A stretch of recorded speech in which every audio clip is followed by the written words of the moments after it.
anyị na-ehunyere gị maka nwa odibo gị bụ Caroline. Biko onye ya ṅụrụ ebighị ebi n'ala ndụ dị ndụ. Anyị na-arịọsị ka anyị nwee ike isonyere ya otu ụbọchị na aṅụrị nke ndị nsọ. A na-ayọ nke a site na Jesu Kristi onye nwe anyị.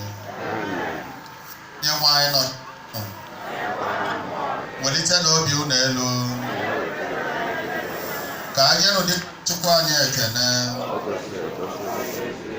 O kwesịrị ezi bụrụkwa ihe ziri ezi ọrụ dịrị anyị na nzọpụta anyị na anyị ga-enye gị ekele oge niile na ebe niile gị nwere nna dị nsọ Chineke ji ike niile onye dị ụwa tụ ụwa site na Kristi dị nwere anyị, n'ihi na ya onwe ya bụ otu onye ahụ nabatara ọnwụ ka anyị niile wee ghara ịnwụ. N'ezie ya bụ otu onye họrọ ịnwụ ọnwụ ka anyị niile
inwenụ. Anyị na-arịọ ka oriri nsọ nke anyị natara wetara nwanne anyị na nne anyị Caroline Ojiugo Orji ihe na ezumike dịghị ebi, ka ọ kwadazie anyị isi eketa oke n'otito nke alaeze gị. Anyị na-arịọ nke a site na Kristi dị nwere anyị. Ndị fada ma ndị amụrụ n'ụlọ, Fada Patrick emesie ikene ndị amụrụ n'ụlọ a na ebe a fada n'afa fada mụ na ya na-arụ ọrụ okene ndị amụrụ na mba na ndị fada. I'm happy Fada Jude Onebunne nara ọda ọ gawara Owerri onye ka faranya na ya nọ ụmụchukwu St. Paul ji gba mbọ n'ụdị ya. It's a thing of joy na solidarity ndị fada gosiri ọ mara ezi mma n'agbanyeghị the short notice.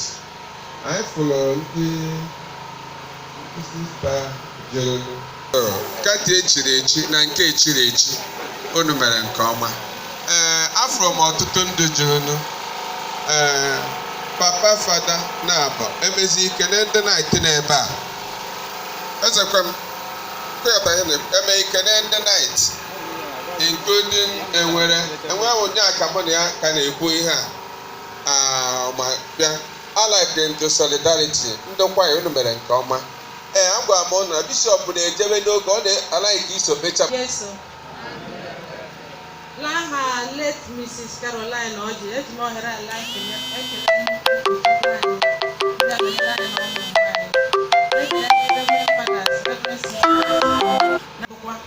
na-ekwu unu niile kunu gbaa mbọ na-echeta ya n'ekpere. A sị mgbe onye kwara mmadụ n'ụwa ka ọ kwara onwe ya. So ụkwụ unu ji wee bịa ka ndị eluigwe gbakwa unu ume, nyere unu aka ka unu laa n'udo na-enweghị nsogbu ọbụla. Laha Jizọs Kraịst bụ onye nwe anyị. Amen. Onye nwe anyị nọnyere unu.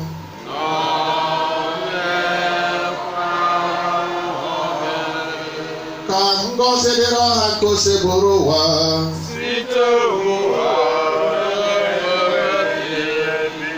enyemaka anyị dị n'aha onye nwe anyị.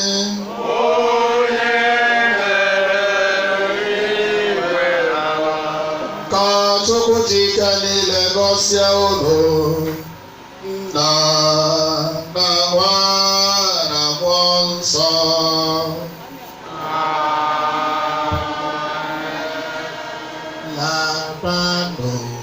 sakwụsịgo.